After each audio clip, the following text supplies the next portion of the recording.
दोस्तों, अगर मैं आपसे कहूं कि प्रीलिम्स क्वालिफाई सिर्फ नॉलेज से नहीं होता, तो शायद आप बिलीव नहीं करोगे।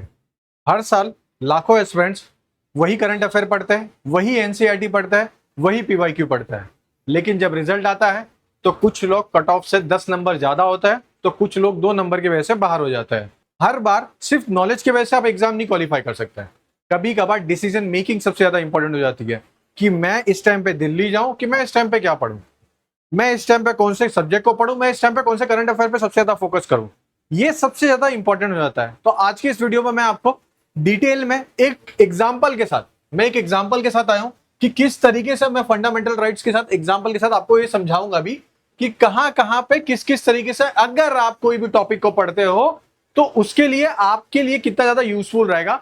तो प्लीज वीडियो को अच्छे से देखिएगा। अगर अच्छा लगा तो लाइक शेयर सब्सक्राइब जरूर करिएगा। ठीक है, देखिए यहां पे सबसे बड़ी चीज क्या रहेगी कि मौलिक अधिकार जहां हर एस्पिरेंट्स पढ़ता है, फिर भी कुछ ऐसे एस्पिरेंट्स रहते हैं जो हर बार क्वालिफाई नहीं कर पाते। उसके पीछे रीजन क्या होता है? उसके पीछे रीजन होता है कि ट्रैप। हर बार 60% जो 60% हमारे हर बार हम ट्रैप की वजह से फंस जाते हैं। और हमें क्या लगता है कि पॉलिटी बहुत ईजी है, हम आराम से क्वालिफाई तो कर ही लेंगे, कोई दिक्कत ही नहीं होगी। लेकिन जब रिजल्ट आता है तब ऐसा लगता है, या तो जब हम पेपर देके घर पे जाते तो हमें रियलाइज हो जाता है कि अरे बहुत बड़ी मिस्टेक हो गई। तो वो चीजें मैं आपको यहां पे समझाने वाला हूं कि क्या हम ऐसी गलती करते हैं जिसके वजह से वो होता है। तो पहली जो 4 चीजें आपको हमेशा पता होनी चाहिए, पहला है आपका गवर्नेंस फाउंडेशन होना चाहिए। पेन का कलर चेंज कर लेता हूं, है ना। दूसरा कॉन्स्टिट्यूशन लिटरेसी, करंट रिलेवेंस और हाई डिफरेंस।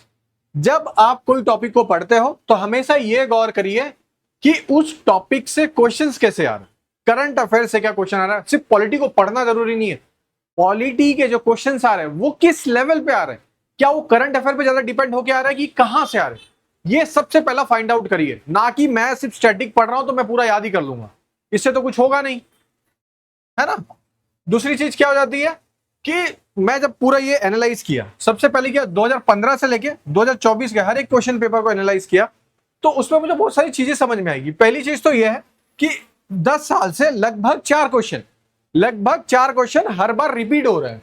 और सबसे ज्यादा जो क्वेश्चन है, अब यहां से ट्रेंड चेंज होते हुए आपको दिखने लग गया। तो ट्रेंड क्या दिखने लग गया चेंज होते हुए कि यहां पे पहले जो 2015 में क्वेश्चन आते थे वो फैक्चुअल आने लगे थे, अब जो आ रहे हैं क्वेश्चन वो करंट अफेयर से इंटीग्रेटेड होके आ रहे हैं।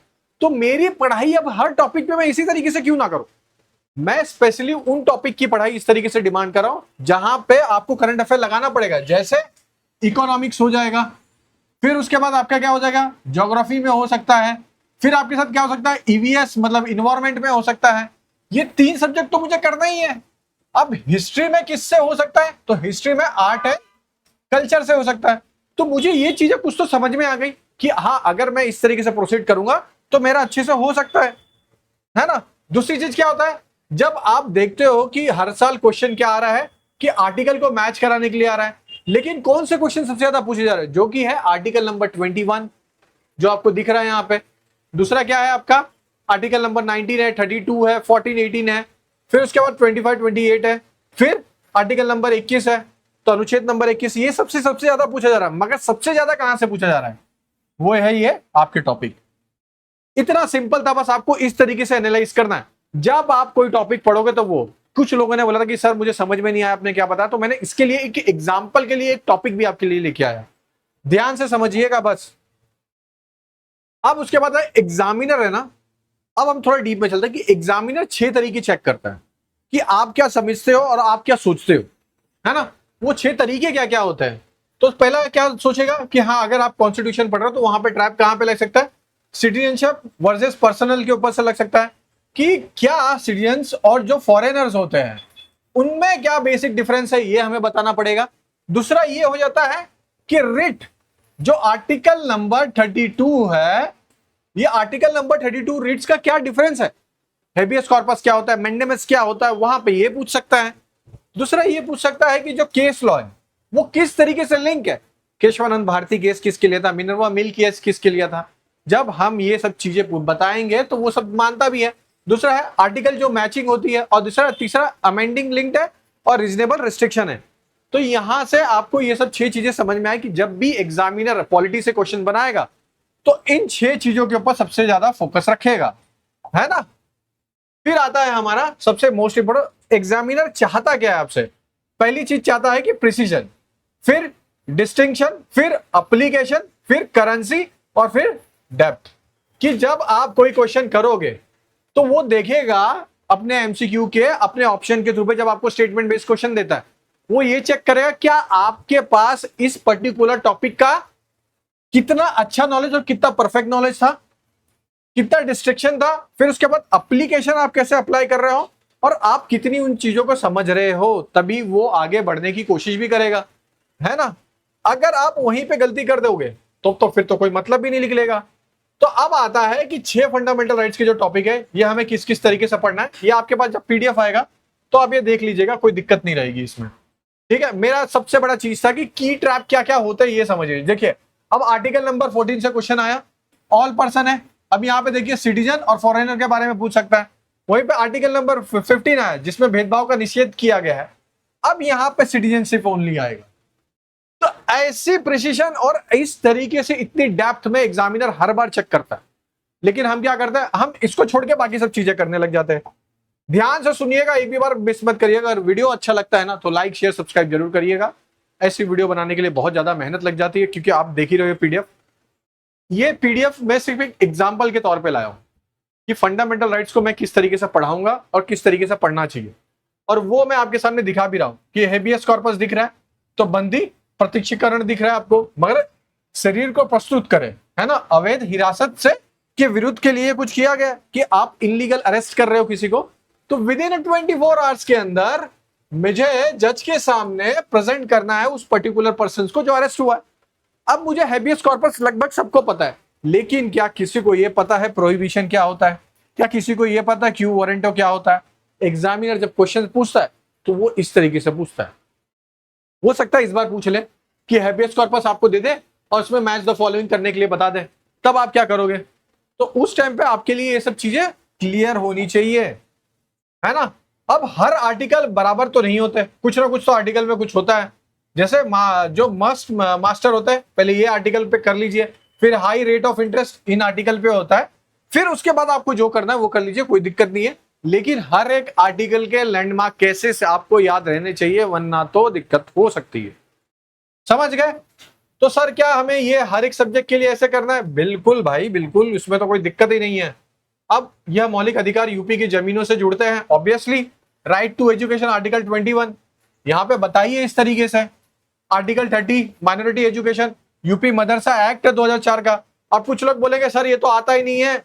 अब यूपीएससी क्या करता है, यूपीपीसीएस क्या करता है, मैं बताता हूं। इधर दे देगा यूपी मदरसा एक्ट दे देगा, और ये दे देगा इधर ए लिख देगा, बी लिख देगा, सी लिख देगा और डी लिख देगा।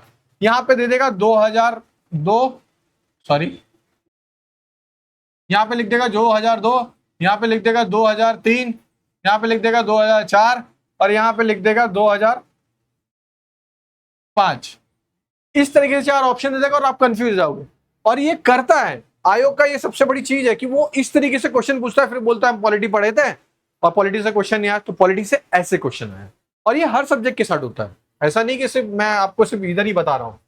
दूसरी चीज क्या होती है, फंडामेंटल राइट्स के, तो यहाँ पे आपको आपके सब कुछ दिख जाएंगे। मैं ऐसा नहीं है कि कुछ अलग ही बताऊंगा, तो मैंने यहाँ पे पूरा एक डिस्ट्रीब्यूट करके रखा है। जब भी आपको पीडीएफ मिलेगा तो प्लीज अच्छे से पढ़िएगा।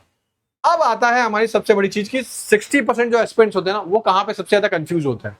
तो देखिए अब ट्रैप होने का सबसे बड़ा कि एक तो हम क्या करते हैं कि कोई भी चीज पढ़ते नहीं है बराबर, अमेंडमेंट के नंबर नहीं बराबर पढ़ता है। हो सकता है जब आर्टिकल आए तो वहां पे पूछ लिया जाए 101 अमेंडमेंट कौन सा है, 102, 103, 104, और इस तरीके से फिर मैच द फॉलोइंग लगाने के लिए आ जाए। अब आप में से आधे लोग सोचेंगे सर ये तो बहुत ईजी है, ऑब्वियसली ईजी है, लेकिन क्या इस अमेंडमेंट के अंदर के पार्ट को थोड़ा मोल्ड कर दिया तो, थोड़ा घुमा दिया तो आप क्या करोगे उस टाइम पे? ये सबसे बड़ी चीजें यहाँ पे आपको समझनी पड़ेगी, है ना। तो ये खेलता है, एग्जामिनर का काम है ये, वो उसकी ड्यूटी है कि आपको वो कहां पे ट्रेड करेगा। अब बात आती है नॉलेज की और एलिमिनेशन की। हमेशा याद रखना, यहां पे भी आपको दिख रहा है पहले नॉलेज आ रहा है फिर एलिमिनेशन आ रहा है। अगर आपके पास नॉलेज ही नहीं होगा तो कितनी भी कोशिश करिए एलिमिनेशन कोई काम नहीं आएगा। तो हमेशा सबसे पहला तो अपने पास नॉलेज अच्छा रखिए। सिर्फ नॉलेज के बिना, सिर्फ नॉलेज से एग्जाम नहीं निकलता और सिर्फ एलिमिनेशन से एग्जाम नहीं निकलता। नॉलेज होगा तो ही आपके पास एलिमिनेशन हो पाएगा, वरना तो फिर कोई मतलब भी नहीं है।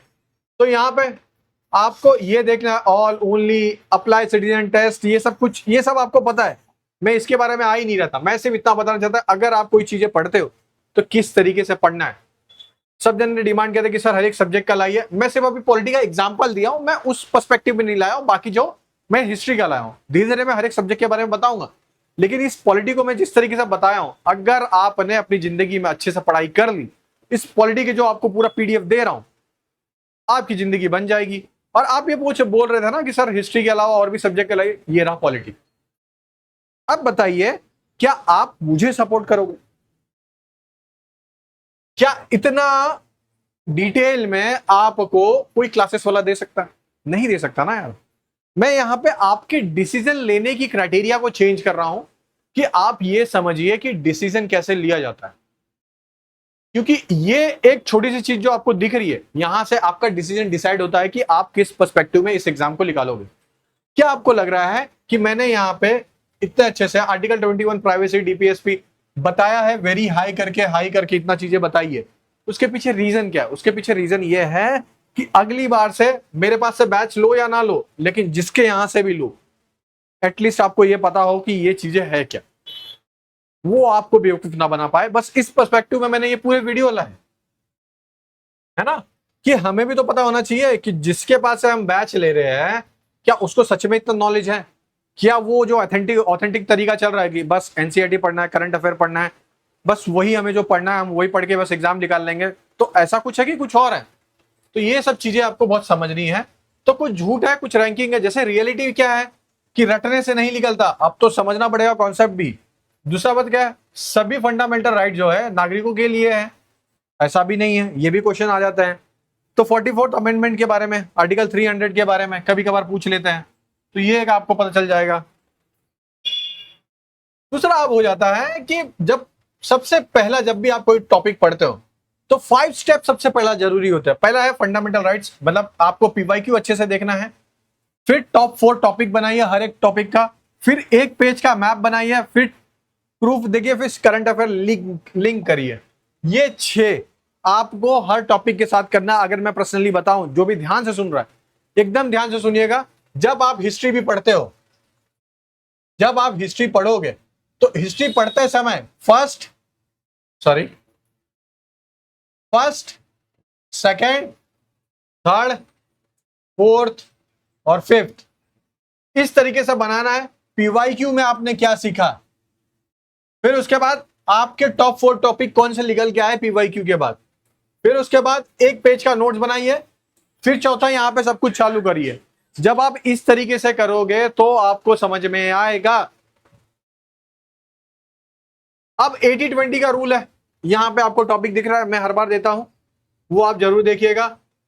फिर सबसे बड़ी बात है फ्रीक्वेंसी, क्वेश्चन की हर बार फ्रीक्वेंसी आने का जो तरीका रहा है वो रहा है सबसे ज्यादा। देखिए फंडामेंटल हर साल क्वेश्चन आते हैं, 3 से 5 क्वेश्चन हर साल आते हैं, डायरेक्टली और इनडायरेक्टली भी।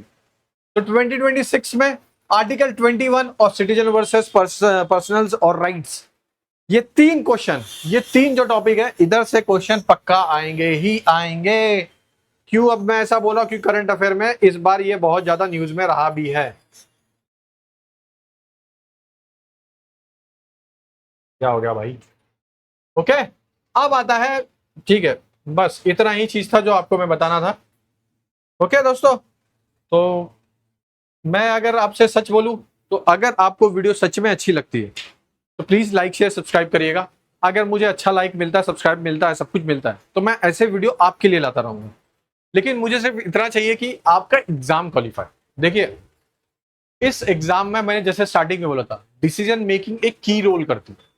अगर आप उस डिसीजन मेकिंग से चूकते हो तो हो सकता है अटेम्प्ट खराब हो जाए। तो प्लीज अपनी डिसीजन मेकिंग पे स्टिक रहिए। अपनी चीजों पे जितना ज्यादा आप स्टिक रहोगे उतनी ही ज्यादा आपके अंदर क्लियरिटी आएगी, उतनी ही ज्यादा समझ भी बढ़ेगी। तो जितना हो सकता है उतना करिए, मेहनत करिए, अभी भी टाइम है, अच्छे से करिए। ठीक है दोस्तों, अभी के लिए बस इतना ही था। चलिए, जय हिंद।